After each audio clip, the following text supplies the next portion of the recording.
last night and throughout, and to our great American warriors on this successful operation. God bless our troops. God bless America. And we give glory to God for his providence and continue to ask for his protection. I turn it over now to the chairman for specifics.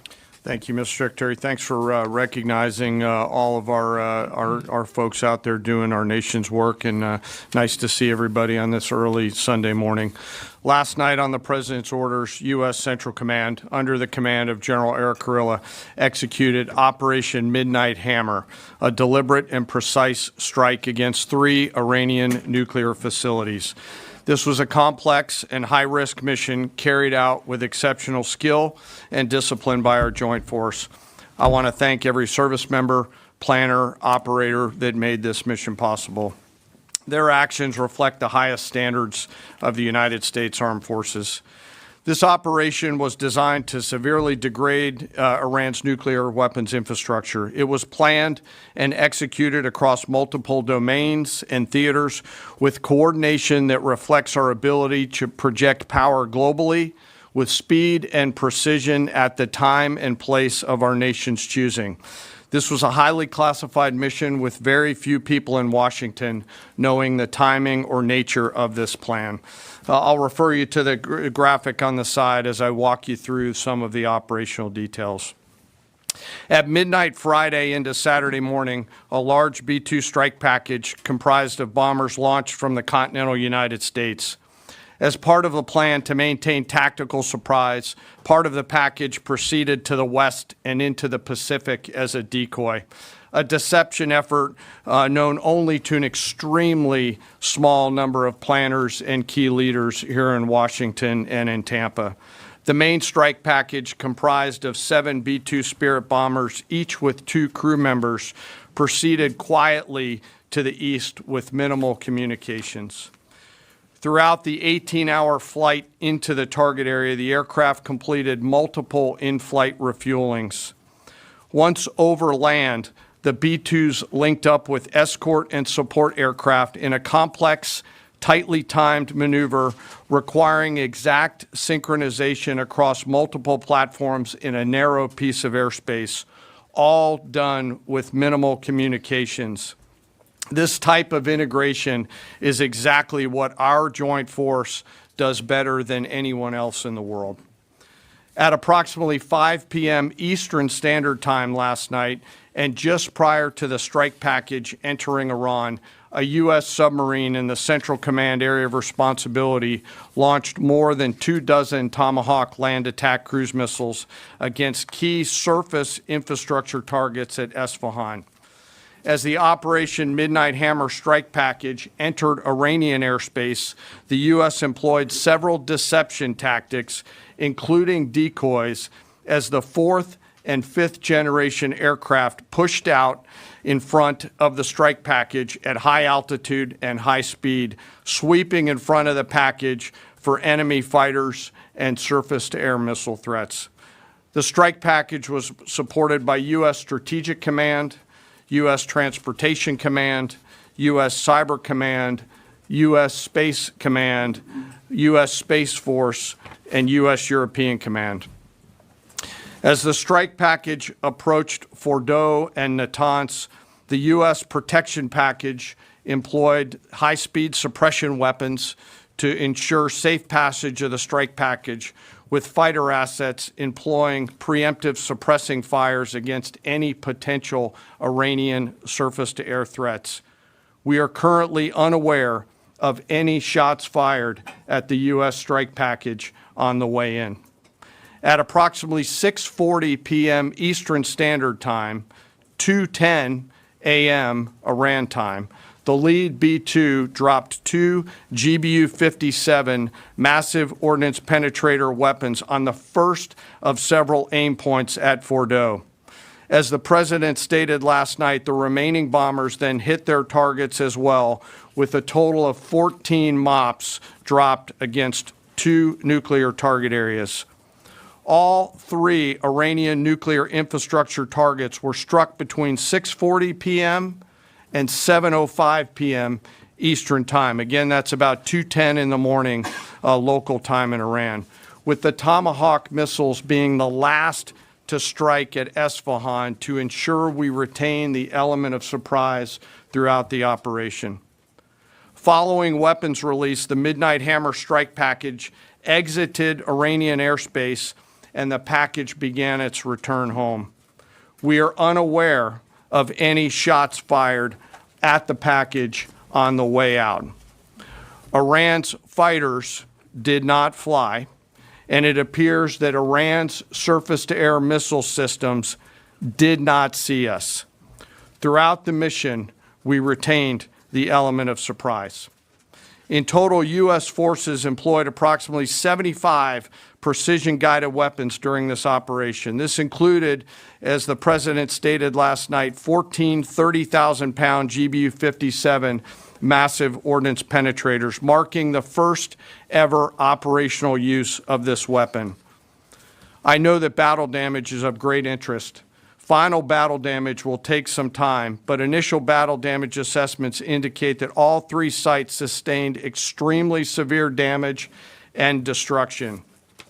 More than 125 U.S. aircraft participated in this mission, including B-2 stealth bombers, multiple flights of fourth and fifth generation fighters, dozens and dozens of air refueling tankers, a guided missile submarine, and a full array of intelligence, surveillance, and reconnaissance aircraft, as well as hundreds of maintenance and operational professionals.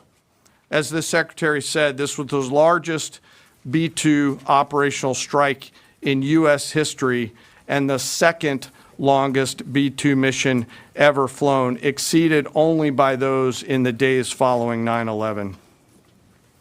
Well prior to the strike, General Kurilla elevated force protection measures across the region, especially in Iraq, Syria, and the Gulf. Our forces remain on high alert and are fully postured to respond to any Iranian retaliation or proxy attacks, which would be an incredibly poor choice. We will defend ourselves. The safety of our service members and civilians remains our highest priority. This mission demonstrates the unmatched reach, coordination, and capability of the United States military. In just a matter of weeks, this went from strategic planning to global execution. This operation underscores the unmatched capabilities and global reach of the United States military. As the President clearly said last night, no other military in the world could have done this. I join the President and the Secretary in being incredibly proud of the air crews, naval forces, cyber operators, planners, and support teams, and commanders who made this mission possible. It is their skill, discipline, and teamwork that makes this operation possible. I am particularly proud of our discipline related to operational security, something that was of great concern to the President, the Secretary, General Kurilla, and me, and we will continue to focus on this. As we stand here this morning, many assets are still airborne, and we have hundreds deployed. I ask that we keep our warfighters on their way home and our deployed service member in our thoughts. Our joint force remains ready to defend the United States, our troops, and our interests in the region. Thank you very much. We will take a few questions, Phil. Me? Yeah. So, is regime change off the table, Mr. Secretary? And to the chairman, you said the battle damage assessment is still ongoing, but do you believe that some nuclear capability in Iran remains? This mission was not and has not been about regime change. The President authorized a precision operation to neutralize the threats to our national interests posed by the Iranian nuclear program and the collective self-defense of our troops and our ally Israel. Thanks for your question. I think BDA is still pending, and it would be way too early for me to comment on what may or may not still be there. But thanks for the question. Green. No, behind you. Excuse me, Mr. Secretary, can you tell me, was there a particular moment when the president decided to pull the trigger on this operation where he said, now, rather than being, something in the holster, now we're going to pull the trigger on it? I would just say, having the opportunity to witness his leadership, he was fully committed to the peace process, wanted a negotiated outcome, gave Iran every single opportunity, and unfortunately was met by stonewalling, which is why he gave them plenty of time to continue to come to the table and give up enrichment, give up the nuclear program. But there was I won't say the particular moment, there was certainly a moment in time where he realized that it had to be a certain action taken in order to minimize the threat to us and our troops. Yeah. General, you say that General Kurilla increased force protection in Iraq, Syria, and Gulf, in those areas. Were they given any advance warning the attacks were coming? And also, Mr. Secretary, when were congressional leaders notified? How long before the attacks took place? Sir, to your first question, the risk has clearly been rising over the last few weeks in the region. Based on that, and not a particular awareness of this operation, we've made smart decisions to minimize the risk to U.S. forces in the region. So they were given no advance warning? No, sir. And congressional? They were notified after the planes were safely out. Well, we complied with the notification requirements of the War Powers Act. After the attacks, they were notified? They were immediately thereafter. Yes. Thank you, Secretary. Two quick questions. Do you believe you completely destroyed Iranian nuclear program? And how about Iranian ballistic missiles? Your ally as Israel always saying that is biggest threat. And second question is very important. What will be your next step if Iran or militias under Iranian influence in the region attack U.S. interests or allies in the region? And you can chime in on this too, Mr. Chairman. The battle damage assessment is ongoing, but our initial assessment, as the chairman said, is that all of our precision munitions struck where we wanted them to strike and had the desired effect. Which means especially in Fordo, which was the primary target here, we believe we achieved destruction of capabilities there. Ultimately, wherever it may be, whether it's in Iraq or Syria or bases in the Gulf, as the president said, it would be as the chairman said, it would be a very bad idea for Iran or its proxies to attempt to attack American forces. Yes. Thank you, Mr. Secretary. Regarding retaliations, Iran and North Korea are cooperating on nuclear and missile development. Do you think there is a possibility that Iran, North Korea, and the other forces, such as China, will join forces to retaliate against the United States? Well, unfortunately, because of the policies under the previous administration, we drove those countries together, and ultimately that creates a challenging environment. For this particular operation, the focus is on Iran and Iranian nuclear capabilities. That's our focus here, is to not just say that they can't have, but President Trump has said from over 20 years, frankly, Iran cannot have a nuclear weapon. And ultimately, he decided this is the moment, given their stonewalling, when direct military action had to be taken to prevent that from happening. Yes? Thank you very much. General Kane, I understand OPSEC, I respect OPSEC. Can you say at all what security procedures are being taken to protect U.S. troops in Iraq and elsewhere in the Middle East? And Secretary Hegseth, as a global war on terrorism veteran, what do you say to veterans who may be concerned the U.S. is getting into another open-ended war in the Middle East over weapons of mass destruction? Thanks, sir, for the question. I won't comment on what force protection measures are being taken in the region. What I will say is we're being proactive and not reactive, and being very thoughtful about ensuring that we do all that we can to protect our forces out there. And I would just say, as the president has directed and made clear, this is most certainly not open-ended. It doesn't mean it limits our ability to respond. We will respond if necessary. The most powerful military in the world is postured and prepared to defend our people. But what the president gave us, as I said, was a focused, powerful, and clear mission on the destruction of Iranian nuclear capabilities. Those were the targets. That's what was struck. That's what was overwhelming. That's what was overwhelming. That's what the Iranian regime needs to understand, as the president put out last night. He wants peace. There needs to be a negotiated settlement here.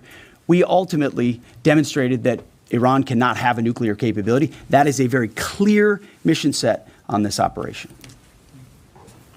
Yes, hold on. Yes, right there. Thank you, Mr. Secretary. Question for the Secretary and the Chairman.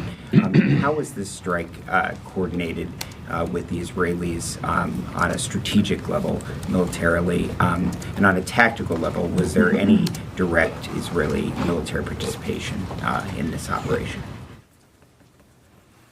Well, I would say certainly Israel had an incredible military success, especially at the beginning and ongoing, in degrading Iranian capabilities, in degrading Iranian launchers, MRBMs. It's been incredible to watch what our ally Israel has been able to do. And there certainly have been conversations. I mean, General Kurilla at CENTCOM has worked closely in the defense of Israel for many years. And part of this operation was the defense of Israel and the ongoing defense of Israel. But as it pertains to this strike, this was U.S. operated and U.S. led. We took advantage of some of the preparatory work that's been done over the past week and a half in terms of axis of approach. I won't get into the particulars, but as the Secretary said, it was a U.S. strike. We made sure we were not in the same piece of airspace and sky. Aside from that, that was the extent of it. We'll take a couple more. Yeah, right there. Question to the Secretary first. Are you concerned whatsoever now about the reaction from U.S. allies given the strike, particularly those in the Gulf? And to the Chairman, if I may, I understand you don't want to speak to specific assets and force protection measures, but do you anticipate at least having to bring in any further assets from other theaters to aid in force protection over the coming days? We certainly understand the challenges of allies in the region, and we have been respectful and in working in collaboration with them as it pertains to basing and sensitivities there. Ultimately, they've got a lot of assets and people in those locations also where American troops are co-located. So that's a consideration of ours. We've been in close consultation with them, and we appreciate the support that we have got. Thanks for the question on sort of the global picture. And as you know, that's one of my jobs, is to look globally at the entire range of challenges. We are always carefully considering our force posture around the world and then offering options to the Secretary and to the President. I won't comment on any future things, but the American people should know that we carefully consider those moves around the world and try to modulate as needed our force structure in the region. Absolutely. Yeah, right here. Thank you. What communications are being sent to the Iranians right now, and is there any possibility of diplomacy now or in the coming days? I can only confirm that there are both public and private messages being directly delivered to the Iranians in multiple channels, giving them every opportunity to come to the table. They understand precisely what the American position is, precisely what steps they can take to allow for peace, and we hope they do so. Yes. The president may not want an open-ended conflict. The Iranians may disagree. Are you prepared for a protracted war? Well, anything can happen in conflict. We acknowledge that. But the scope of this was intentionally limited. That's the message that we're sending. With the capabilities of the American military nearly unlimited. So Iran, in that sense, has a choice. But we've made it very clear to them, this is nuclear sites, this is nuclear capabilities, this is the line that the president set, and we set that back. Now is the time to come forward for peace. But I think one of the takeaways from this as well is the unprecedented level of ongoing cooperation. I can't speak highly enough of the chairman and his staff and General Kurilla in CENTCOM, what they've done to look around the corner, to pre-position, to understand how an operation like this comes together. The scope and scale of what occurred last night would take the breath away of almost any American if you had an opportunity to watch it in real time. And I think Tehran is certainly calculating the reality that Planes flew from the middle of America in Missouri overnight, completely undetected over 3 of their most highly sensitive sites, and we were able to destroy nuclear capabilities. And our boys in those bombers are on their way home right now. We believe that'll have a clear psychological impact on how they view the future, and we certainly hope they take the path of negotiated peace. But I could not be more proud of how this building operated, of the precision, the sensitivity, and the professionalism of the troops involved in this effort. I will take one more. We'll take one more question. Yes, right there. Thank you, Mr. Secretary. Concerning the justification for these strikes, in March, the Office of the Director of National Intelligence released their threat assessment, concluding, quote, Iran is not building a nuclear weapon, and Khamenei has not authorized the nuclear programs he suspended in 2003, unquote. So what new intelligence does the U.S. have since then that the Iranians have changed their position on nuclear weapons? And does this new intelligence come from U.S. sources and methods, or are we getting this information from other countries? Well, I would just simply say that the president's made it very clear. He's looked at all of this, all of the intelligence, all of the information, and come to the conclusion that the Iranian nuclear program is a threat, and was willing to take this precision operation to neutralize that threat in order to advance American national interests, reduce the Iranian nuclear program, and obviously collective self-defense of ourselves and our allies. So he looked at all of it, understood the nature of the threat, and took bold action I think the American people would expect in a commander-in-chief. That's all we've got. Thank you very much. Appreciate it. Mr. Chairman. Thank you. Mr. Chairman, do you have any of the WC-135s up to check the radioactive material in the atmosphere?